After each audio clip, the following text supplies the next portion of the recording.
দুষ্টু কোকিল গান কেন শেয়ার দিল না শাকিব খান? আসলে কি কণা ও শাকিবের মাঝে চলছে দ্বন্দ্ব? কি উত্তর দিল এই প্রসঙ্গে সিঙ্গার কণা? অপরদিকে তুফান 2-তে কি তাহলে নিশোরও থাকার সম্ভাবনা আছে? এটার ব্যাপারে কি বলল রাফি? অ্যান্ড রয়েছে শাকিবের সাথে দিঘি কোনো রোম্যান্স করতে চান না। এছাড়া দিঘি নিজেকে অনেক স্পেশালও মনে করেন, কি কারণে সেটাও বলছি। প্রথমে আসি কণার কাছে। দুষ্টু কোকিল গান যেটা এত পরিমাণে ভাইরাল, যেটা বাংলাদেশে নাম্বার 1 ট্রেন্ডিংয়ে, সেই গান কেন সুপারস্টার শাকিব খান শেয়ার দিল না তার প্রোফাইল? এটা নিয়ে তো সোশ্যাল মিডিয়াতে নানা রকম কানাঘুষা চলছে। এমনও লেখালেখি হচ্ছে যে সিঙ্গার কণা হয়তো শাকিবের ব্যাপারে কারো কাছে কিছু একটা বলেছে যেটা শাকিব খানের পছন্দ হয়নি। যে ব্যাপারটা জানার পর শাকিব খান কণার এই গানটা আর শেয়ার দেয়নি। ইভেন এমনও বলা হচ্ছে শাকিব খান নাকি চাইছিলই না এই গানটা এই মুভিতে থাকুক। যাই হোক, এটা সত্যতা কি নাকি এত কিছু তো জানা নেই। তবে শাকিব খান যে এই গানটা শেয়ার দিল না, এই প্রসঙ্গে কণাকে যখন প্রশ্ন করা হয় তখন তিনি কি বললেন একটু শুনে আসি। বলার তো কিছু নাই। আমাদের মেগা স্টার শাকিব খান আমার গানে অ্যাপিয়ার করেছে। আমার কাছে মানে ওই ফেসবুকে শেয়ার, এটা তো আসলে ওনার অন্য একটা বিষয়, লাইক সোশ্যাল মিডিয়াতে। উনি সিনেমাতে ওনার যে ডান্স স্টেপটা আপনারা দেখতে পাচ্ছেন, যে গানের ওই জায়গাটা যেখানে উনি আসলেন স্টেজে, ওইটাই তো অনেক বড় পাওয়া। ওইটাতেই তো মানুষ খুশি হওয়া উচিত যে গানেই তো শাকিব খান নিজেকে শেয়ার করেছে।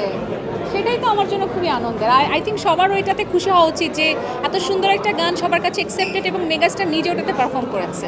যাই হোক, কণা তো অ্যান্সার ওভাবে কিছু বললো না যে শাকিবের সঙ্গে আসলে তার কোনো ঝামেলা ছিল কি ছিল না।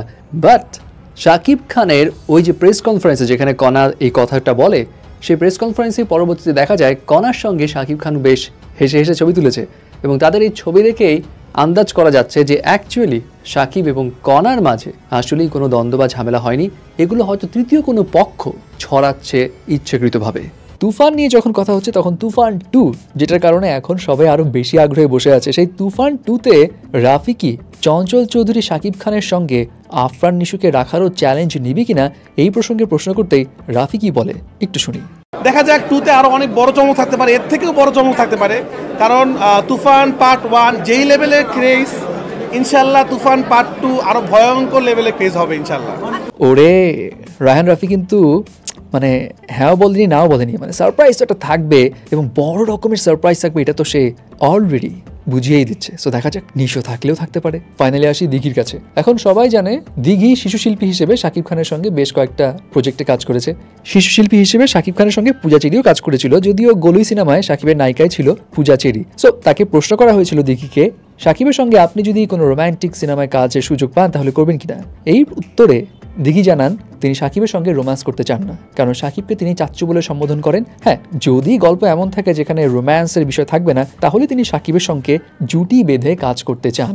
এছাড়া দিঘিকে এটাও বলা হয়, আপনাকে নিয়ে যে এত সমালোচনা এত গসিপস হয় মাঝে মধ্যে, এই ব্যাপারে আপনি কি ভাবেন? এর উত্তরে দিঘি জানায় এখন আর এইসব খারাপ মন্তব্য তিনি গায়ে লাগান না, এবং তিনি এটাও বলেন গসিপ সবাইকে নিয়ে হয়, তবে তারটা বেশি হাইলাইট হয়, কারণ তাকে নিয়ে সংবাদ প্রকাশ করলে সেটা দ্রুতই ভাইরাল হয়। এবং দিঘি এটাও মনে করে তার নামে যখন কোনো গুঞ্জন আসে তখন টেলিভিশনগুলো প্রচুর টিআরপি পায় তাকে নিয়ে সংবাদ বানালে, এবং এই কারণে দিঘি নিজেকে অনেকটা আলাদা, বেশ স্পেশাল মনে করে।